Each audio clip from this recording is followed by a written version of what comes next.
얘랑 같이 1. 지난번에 했던 거 복습 한번 해보자. 먼저 구독, 좋아요. 고마워. 1. 다시 시작을 해보면 1이라고 하는 거 지난번에 힘 곱하기 이동거리로 1의 양을 구할 수가 있다 그랬지. 그럼 힘이라고 하는 거가 필요하고 이동거리라고 하는 게 필요한데 단위가 필요하다 그랬어. 힘의 단위는 뭘 쓴다 그랬어? 무조건. 그치? 뉴턴이었을 거야. 이동거리의 단위는? 그치? 미터라고 쓸 거야. 문제에 킬로그램이 나오면 뉴턴으로 바꿔주고 센티미터가 나오면 미터로 바꿔줘야 돼. 그리고 하나로 줄이면 그렇지, 줄이라고 하는 단위로도 바꿔쓸 수가 있어. 생각이 나? 이의 경우 두 가지 방식이 있었어. 바닥에서 끌어당기는 경우가 있고 바닥으로부터 들어 올리는 경우가 있었거든. 바닥으로부터 들어 올린다는 일의 양은 그럼 어떻게 계산을 하는 걸까? 바닥으로부터 물체를 들어 올려보자. 자꾸 삐뚤어지지. 바닥으로부터 물체를 들어 올려보자. 어떤 물체를 바닥으로 들어 올려줄 텐데 얘가 2kg짜리 물체가 있다고 하자. 몇 킬로그램? 2kg. 2kg짜리를 5m를 들어 올렸다고 하자. 몇 미터? 5m. 그러면 일의 양은 어떻게 구했었지? 2kg짜리를 들어 올리면 누구에 대한 일을 하게 되냐면 중력을 이기면서 들어 올리는 거지. 그래서 들어 올려. 그럼 이걸 어떻게 힘의 단위 뉴턴으로 바꿔줬었지?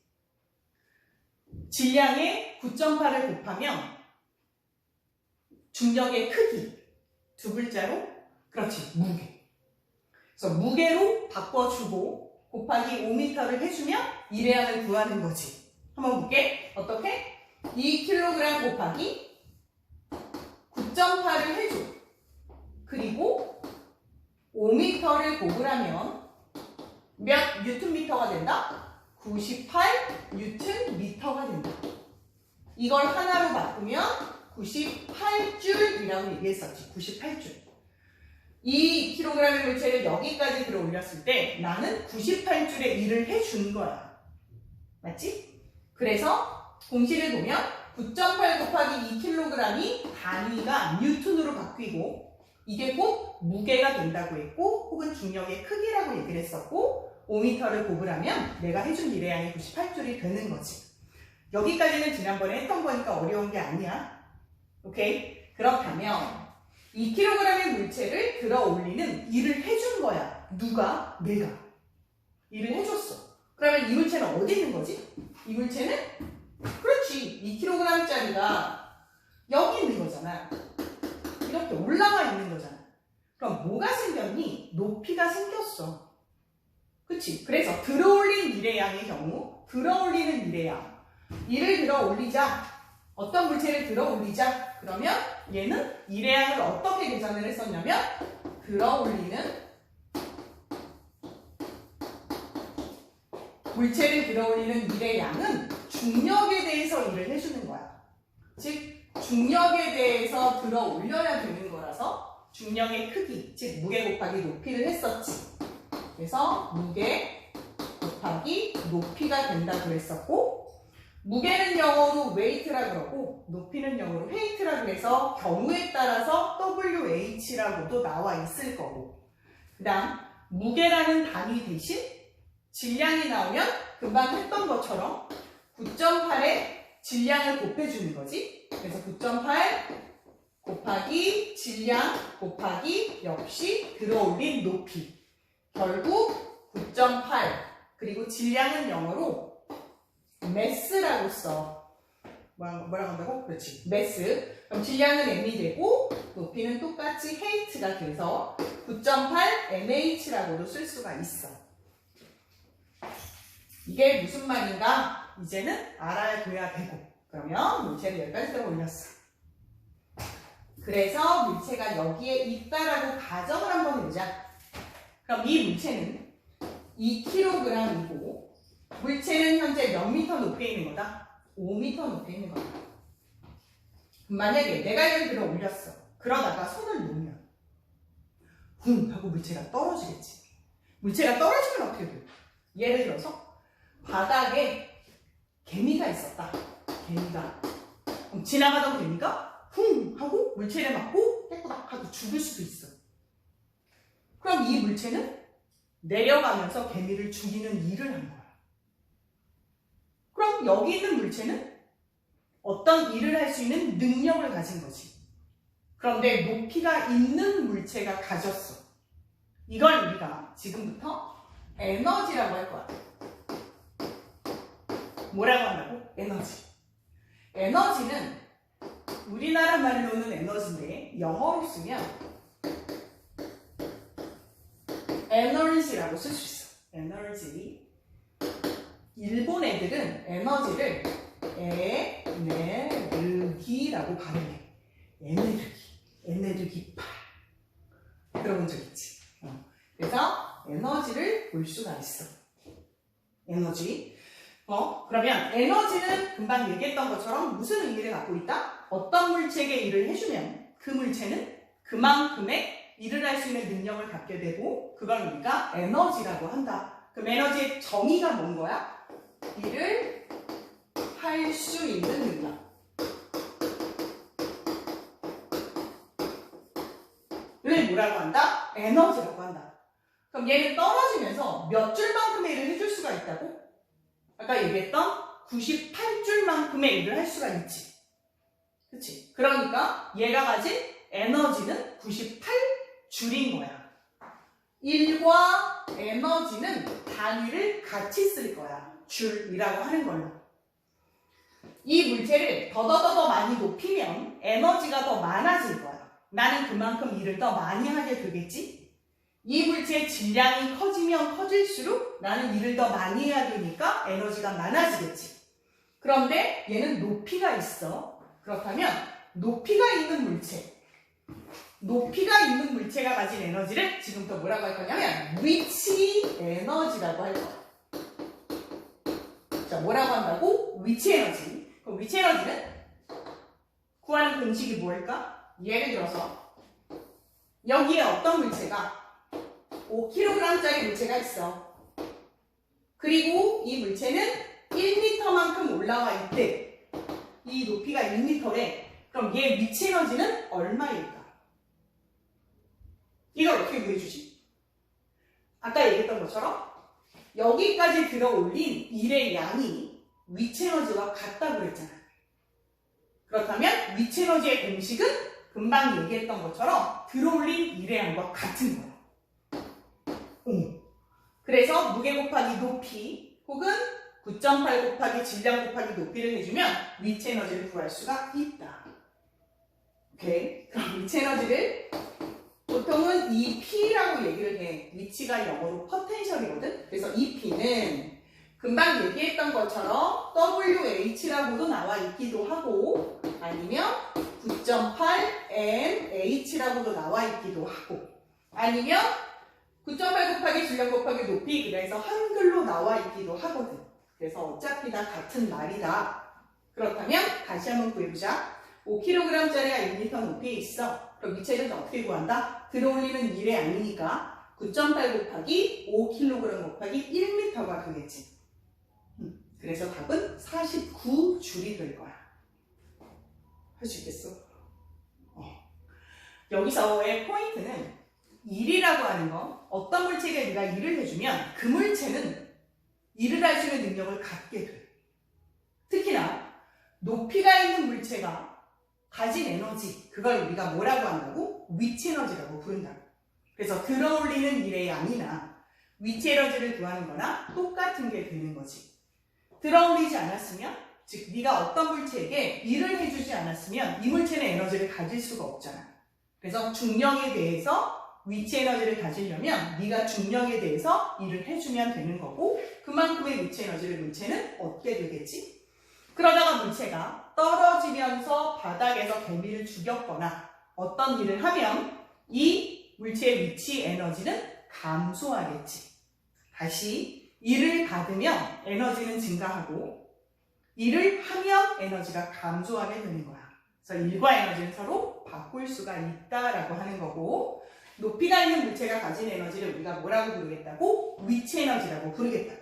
근데 여기서 주의할 점이 있어. 어떤 걸 주의해야 되냐면 탁자 위에 물체가 있어. 그럼 이 물체의 위치 에너지는 얼마인가요? 라고 할 때 바닥을 기준으로 해서 바닥에서 2m만큼을 올라와 있다. 그럼 2m만큼의 위치 에너지를 갖고 있는 거야.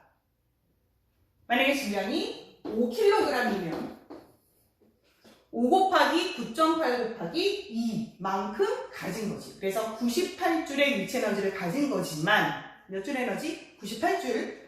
여기 있는 탁자를 기준으로 하면 높이가 있어 없어? 탁자 바로 위에 높이가 없지. 기준면이 탁자라고 하면 위치 에너지는 빵! 0이 돼. 그래서 위치 에너지는 기준면이 어디냐에 따라 달라질 수가 있다는 거야. 그래서 문제를 풀다 보면 기준면이 바닥이냐 아니면 기준면이 좀 높은 곳이냐에 따라서 물체가 가진 위치 에너지가 달라질 수 있다는 거 잊어버리시면 안 되고. 아셨죠? 오케이? 그럼 문제를 좀 한번 볼게.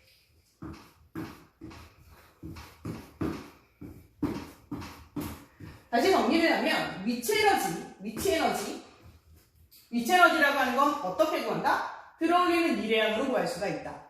들어올리는 미래양, 이걸 위치 에너지를 구할 수가 있고 다시 한번 공식을 쓰면 어떻게 된다는 거지? 9.8 곱하기 질량 곱하기 높이가 되는 거고 이거를 영어로는 9.8mh라고 나타낼 수도 있고 9.8 곱하기 질량을 우리가 두 글자로 무게, 즉 중력의 크기니까 얘를 무게 곱하기 높이라고도 할 수가 있어. 하지만 책에서는 이렇게 나타나 있을 거고 그렇다면 계산하기가 좋기 위해서 되게 간단한 걸로 나타내는 거야. 10kg짜리 물체가 있어. 꽤 무겁겠지? 바닥으로부터 2m 높이에 있다. 그러면 이 물체가 가진 위치 에너지는 9.8 곱하기 10 곱하기 2가 돼서 196줄이 되겠지. 이만큼을 들어 올렸기 때문에 196줄만큼의 위치 에너지를 갖게 된 거고 그렇다면 이 물체가 떨어지면서 어떤 일을 할 수 있을 거야. 바닥에 못이 있다.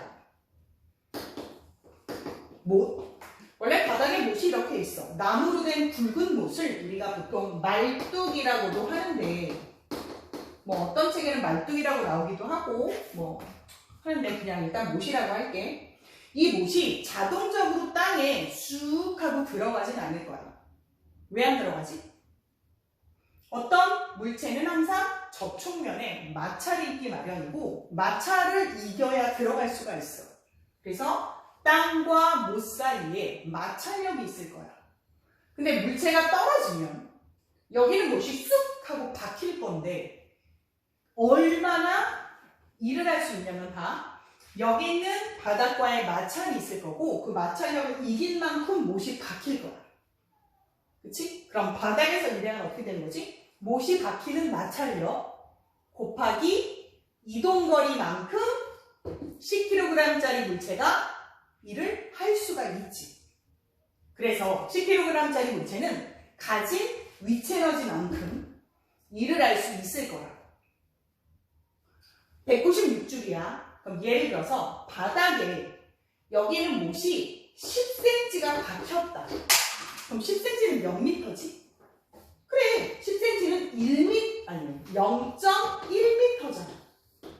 그럼 바닥에서 마찰력, 못과 땅 사이의 마찰력 곱하기 박힌 이동거리. 그게 얼마라고? 0.1m. 그게 얼마가 돼야 돼? 196줄이 돼야 돼. 그만큼 일을 할 수 있는 거야. 만약에 0.1cm, 즉 0.1m, 즉 10cm가 박혔다면 그럼 마찰력은 몇 뉴턴이 되는 거지? 그래서 마찰력은 얼마라고? 마찰력 곱하기 0.1이 196이 돼야 되니까 1960 뉴턴이 답이 되는 거야. 그치? 그래서 마찰력 곱하기 이동거리니까 못이 바닥으로 박히는 한일이 된다면 에너지가 그 한일의 양으로 바뀔 수가 있다는 거지. 뭐 예를 들어서 마찰력 아니라 이동거리일 수도 있어. 예를 들어 여기에 마찰력이 980N이었다. 마찰력이 980N이었다. 그러면 이 못이 얼마나 바닥으로 박힐 것인가, 이런 문제도 나올 수가 있어요. 그러면 980N 곱하기 X미터가 뭐가 돼야 되는 거야? 196줄이 되겠지. 그치? 그럼 얘는 답이 얼마가 돼? 계산해 볼래? 그치? 0.2 미터 혹은 20cm 이렇게 되겠지. 어려워? 할 수 있겠어? 다시 여기 예를 들어서 10kg짜리 혹은 어떤 물체가 1kg짜리 어떻게 그려야겠지? 이렇게 있다. 그럼 누가 더 일을 많이 할 수 있을까? 당연히 얘가 더 일을 많이 할 수 있겠지. 즉 위치 에너지가 훨씬 더 많은 거야. 그래서 내려가면서 더 많은 일을 할 수가 있다. 위치 에너지는 결국 아까 얘기했던 것처럼 질량 곱하기 높이의 곱이기 때문에 높이가 높을수록 위치 에너지는 많아지는 거야. 결국 내려가서 더 많은 일을 할 수 있을 거고, 질량이 크면 클수록 더 많은 일을 할 수 있을 거야. 그래서 보통 문제에서 비교하는 문제들이 곧잘 나오니까 그거에 대해서 생각을 좀 해줘. 예를 들어 볼게. A라고 하는 거랑 B라고 하는 거랑 보는데 A공은 이만하고 B공은 요만하대. A공은 500g이고 그리고 뭐 10cm 높이에 있대. 근데 B공은 100g이고 100cm의 높이에 있대. 그렇다면 누가 더 많은 일을 할 수 있을까? 이것도 9.8 곱하기 질량 곱하기 높이로 계산을 할 수가 있어. 그치? 그 다음 500g짜리가 10cm의 높이에 있을 때 예를 들어서 얘네들이 떨어지면서 바닥에 못을 훅 하고 박았다고 치자. 그랬을 때 첫 번째 A의 경우가 2cm가 박혔다면 B의 경우는 몇 cm가 박힐 것인가? 라고 하는 문제도 있어. 계산을 해보면 알겠지? 얘는 지금 5배만큼. 그럼 얘네들의 곱이 얼마인 거야 지금? 500 곱하기 10 혹은 0.5 곱하기 0.1 해도 되지만 그냥 뭐 곱을 해도 상관은 없어. 그럼 몇 배 차이가 나는 거야? 간단하게 볼게. 5는 5랑 100이랑 얼마? 얘는 5만큼이고 얘는 1만큼인 거야. 맞지? 그 다음 얘는 1만큼이고 얘는 10만큼인 거야. 그럼 결국 얘네들의 곱은 A는 결국 5라고 하는 위치 에너지를 가진 거고 B라고 하는 애는 결국 10만큼의 위치 에너지를 가진 거라서 5의 비율을 가졌을 때 2cm라면 10의 비율을 가졌을 때 그렇지 4cm만큼 못이 아래로 박힐 것이다 라고 비례로 계산을 해줄 수도 있어. 아시겠죠? 그래서 위치 에너지를 오늘 받고 위치 에너지는 들어올리는 미래양만 계속 생각을 해주면 어려운 내용은 아니야. 게다가 또 하나 가끔 가다가 그래프가 나오는 경우가 있는데 그래프 2개만 좀 살펴볼게. 위치 에너지가 여기에 들어간다. 그럼 얘도 위치 에너지가 여기에 들어간다. 라고 하면 첫 번째는 질량. 얘 위치 에너지가 어떤 관계인지 그 다음에 높이의 어떤 관계인지 이제는 알 수 있을 거야. 질량이 커지면 커질수록 당연히 위치 에너지는 증가하겠지. 그럼 질량이 커질수록 위치 에너지도 커지는 거야. 두 개가 같이 증가하는 걸 우리가 어떻게 그리지? 비례라고 해서 이렇게 그려볼 수가 있다. 오케이? 그리고 높이가 높아질수록 높이가 높아짐에 따라 위치 에너지 역시 증가하겠지? 그래서 그래프 역시 이렇게 또 그려줄 수 있겠다라고 하는 거. 그래서 이런 그래프도 위치 에너지에 해당하기 때문에 쉽게 골라줄 수가 있어. 어렵지 않지? 다음 시간에 운동 에너지를 좀 배울 거야. 그러니까 계속 봐주고